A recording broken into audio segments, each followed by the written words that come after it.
There's a lid on it. Oh, hey everybody, what's going on? Been meaning to talk to you guys about something. Give me a second. So, last week I said we were going to start talking about some of these apparatuses and stuff that everybody's been seeing all around. So, first thing we're going to talk about is the pour over, right? Now, this one here is kind of a fancier version. At the same time, I think I bought this for about 17, 18 bucks at Walmart. We bought this out of necessity because we were in a hotel that had a single serve coffee pot and we had brought our own coffee, so I wasn't about to drink their crap. So we went out and bought one of these, and it worked magnificently for us while we were there. So first let's cover this thing, how to use this thing. First, it's going to come with this steel mesh. You can use this if you don't have filters. It will leave a little bit of silt in the bottom, but I don't use that thing. Usually we go with these number 4 cone filters. This one is not bleached, it's the brown ones. These tend to taste better. To use this thing, first thing, it's got ridge lines where it's sealed together. First you want to fold that thing over right there along those ridge lines. And you'll see where to fold it over. Open it up. Don't destroy your pour over. And then set it right on the inside. Now, at this point, you want to take a little bit of your water and just pour it along the edge of your filter. All right, and all that does is gets it to where the filter kind of washes the filter and gets it to stick to the side. Once all the water's drained out of there, take your filter out, pour that water in the sink. My portable sink here. Put that back in there. And all that does is helps the filter stick to the side so it's not moving around. So, as far as your portions for coffee, if you're making 1 cup of coffee, 1 scoop will be fine.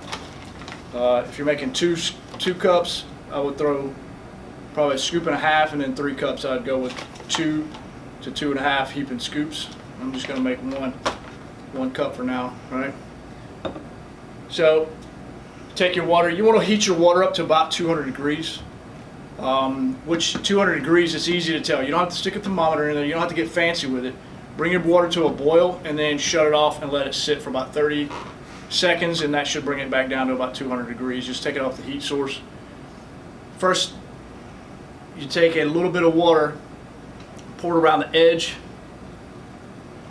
of your grounds to get the grounds to expand, right? What you're looking for is for the grounds to kind of poof out and expand. Some people call it the plume, but I hate that word, so I'm not going to say it again, right? They expand, stick to the sides of the filter, and then from there, as it starts to go down, you just continue to run your water around the edge. And you just want to run around the edge until your cone kind of gets full of water and lets it drain. Let it drain down there. Now, we try to make great coffee for people that actually have to work for a living. So, a lot of people don't use these things because it takes a lot of time, but you can do it in stages. At this point, it's going to take a little while for this to drain down. So go brush your teeth, shave your face, do whatever you need to do, get dressed, come back for work, and by the time you come back, you have a great tasting cup of coffee out of one of these things, right? So this is more of your kitchen version. I'm going to move this to the side. This is my favorite piece. This thing's stainless steel. This was a gift. This thing is pretty much indestructible. You can throw this in a ruck if you're going hiking, camping, going out to the field, going to the job site, and this thing works amazing. Now the difference in this and the cone that I just threw a few minutes ago is this one actually has surgical mesh in it, so it works better as a filter. You don't need filters with this thing.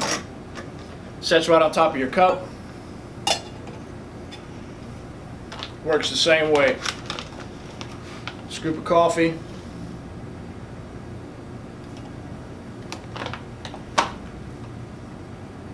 Same thing, just run this along the outside edges of your grounds. Let those grounds expand. let that run down through there, and then as it runs down, run your water over the rest of the grounds. Now, like I said, this one takes a little bit longer, but like I said, as you pour the water in there, now you can step away from it, let it drain down. If you're on the job site, don't step away too long. Somebody's going to steal your Axhead coffee, and you don't want that. You don't want to start a fight on the job site. So as this drains down, you let it run down, and then you pour a little bit more water on top of it to give yourself an excellent cup of coffee in the field. All right. So, like I said, these things are simple devices. They are fancy and all the rage nowadays, but they do make a great cup of coffee. The advantage to this over a regular coffee pot is you can control the speed as to you're pouring your water over the grounds, and so you can have a more robust cup of coffee compared to your coffee pot. So that's why I like to take this thing to the field. It's simple, it's lightweight. The only thing I need is my coffee cup, and usually I take something like this to put over the fire to heat my water up. So it works perfectly for the field. And then this thing, if you're traveling, you can throw this thing in your suitcase. If you're going to be living out of a hotel room and you don't want to drink their crappy hotel coffee, and you want to bring some Axhead along with you, take that thing to the hotel with you, and you can use that. So pretty simple devices.